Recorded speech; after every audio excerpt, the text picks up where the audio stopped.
Marie était une jeune fille, peut-être un peu plus grande que vous les enfants, puisqu'elle avait à peu près 16-17 ans. Et elle avait eu une opportunité. Ils avaient proposé aux parents de Marie de faire un échange culturel. Elle allait passer à peu près 10 mois loin, dans un pays très lointain, pour apprendre la langue, la culture et connaître un tout petit peu notre pays. Et c'est comme ça que Marie est partie. C'était un peu difficile, c'était la première fois qu'elle était aussi loin de sa famille.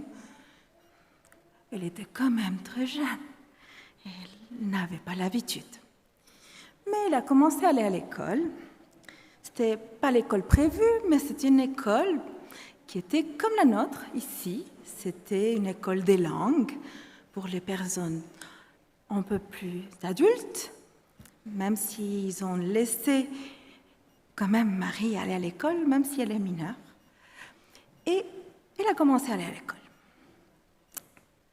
Quelques mois sont passés et un jour, quand Marie arrive à l'école et que la classe commence, le prof a tiré les tableaux, vous savez, ces tableaux qu'on peut déplacer, et derrière, il y avait une image.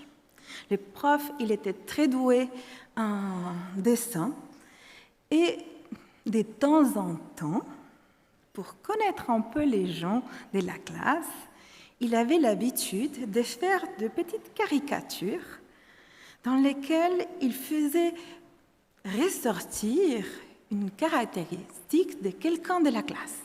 Et tout le monde devait essayer de trouver qui était la personne. Et quand il a tiré les tableaux, qu'est-ce qu'on voit derrière? On voit un petit louton avec une clochette. Mais c'est qui? Donc, le prof, il pose la question, est-ce que vous reconnaissez, vous pouvez identifier cette image avec une personne de la classe? Je vous ai dit, c'est une école de langue, ils venaient un peu partout dans le monde. Il y avait une toute petite dame, très petite, une dame chinoise, assez âgée, qui lève la main, il dit « Je crois que c'est Marie. » Vous croyez? Oui. Je ne vous ai pas dit, mais au-dessus de dessin, il y avait une inscription. Il disait « Les loutons joyeux ». Et je crois justement que c'est Marie, parce qu'elle est tout le temps joyeuse. On la voit sourire, rigoler, et même si au début, on ne pouvait pas trop communiquer, on devait le faire à travers les mains, on rigolait toujours avec elle. Alors Marie, en fait, c'est toi. Est-ce que tu peux venir te présenter? Et on voudrait connaître un tout petit peu plus pourquoi tu es toujours souriant. C'est pas très courant. Et tu rigoles toujours. Marie était un peu timide. Elle ne savait pas quoi dire. En plus, les choses qu'elle voulait dire, est-ce que c'était l'endroit? Est-ce qu'elle avait les droits de dire ce qu'elle pensait? Elle a pris ses courages en main. Elle a commencé à expliquer pourquoi elle croyait que peut-être elle rigolait un peu plus. Il a dit, écoutez, peut-être vous ne le savez pas, mais pour pouvoir arriver ici, j'ai eu beaucoup de problèmes. Et j'ai dû changer de famille d'accueil, j'ai dû changer d'école, j'ai perdu mon vol pour rentrer à la maison, j'ai eu beaucoup de soucis, mais je voulais quand même rester confiant, parce que moi je suis chrétien et je crois beaucoup en mon Dieu. Et dans la nouvelle famille où j'étais déplacée, en fait, en détache, les premières choses que je fais les matins, c'est d'arroser les plantes. Mais il y a tellement de plantes que je passe 1 heure avant d'aller à l'école pour arroser les plantes. Au début, je ne savais pas quoi faire. Mais après, j'ai commencé à prier. Pour ceux qui ne connaissent pas, parce qu'il y avait beaucoup de gens qui n'avaient jamais entendu parler de Dieu, des gens chrétiens, pour nous, les chrétiens, prier, c'est parler à Dieu. Et moi, j'ai pris l'habitude de leur raconter tout, parce que c'est la première fois que je suis loin de la maison. Donc, je ne savais pas à qui raconter. Donc, je leur raconte les jours d'école, je leur raconte ce que j'ai appris de nouveau de la culture, je leur raconte de vous, des gens que je connais, je les raconte mes soucis. Et vous savez, quand j'ai commencé à faire ça,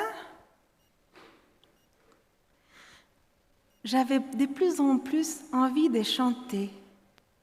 Et de temps en temps, je chantais, je louais. Et je ne pouvais pas m'empêcher de sourire. Parce que chaque fois que je racontais ça, je me rendais compte à quel point j'étais bénie. J'avais des choses pour être contente. Il y avait eu des soucis, mais tout était résolu. Et en plus de ça, je vous ai connus. Et ça me fait plaisir, ça me fait rigoler, ça me fait sourire. Et les profs qui étaient toutes derrière, que connaissaient un tout petit peu plus Marie, qui savait qu'elle était chrétienne, ils souriaient aussi. Il avait fait un tout petit peu exprès. Il avait vu que Marie, elle souriait beaucoup, tout le temps, qu'il rigolait. En fait, elle était un tout petit peu la joie de vivre de la classe, parce que le sourire était très contagieux. Alors, il savait que la source de sa joie était quand même Jésus. Alors, je voudrais quand même partager avec vous ce passage en Psaume 118, verset 24, qui dit « C'est ici la journée de l'Éternel a fait, qu'elle soit pour nous un sujet d'allégresse et de joie. » Alors les enfants et aussi les adultes, je vous invite à faire un peu comme Marie, à prendre du temps pour que cette joie que Dieu a déjà préparée pour nous, on puisse la vivre à longueur de notre journée.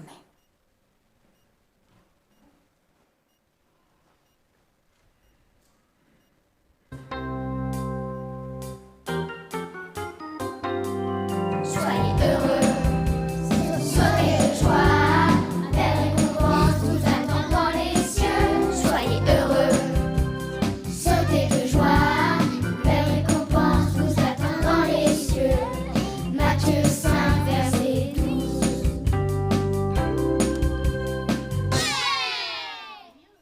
La parole d'enfant présente les